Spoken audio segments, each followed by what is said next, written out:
السلام عليكم ورحمة الله. هذه رسالتي، أنا من حقي أتكلم لأن أنا مواطن لليمنيين. الله قال في قوم فرعون إيش قال؟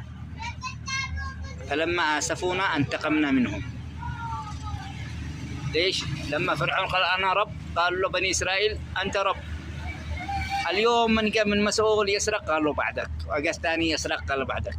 ما في واحد عنده عقل رشيد مسؤول. البترول في اليمن من حق الله، بياكل واكل الناس معه، صلح البلاد، خدي من ارض الله.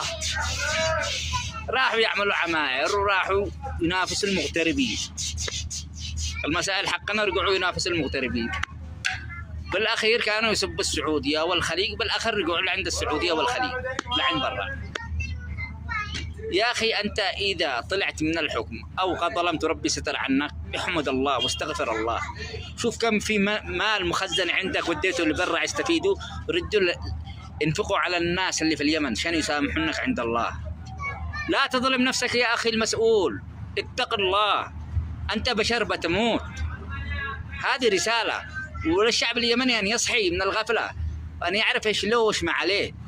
ولا تتقاتلوا مع بعضكم. أسهل حاجة إن اليمني يقتل اليمني، لكن لما يجي الغريب يشيل كل حاجة عادي. هذا اللي واضح نشوفه الآن.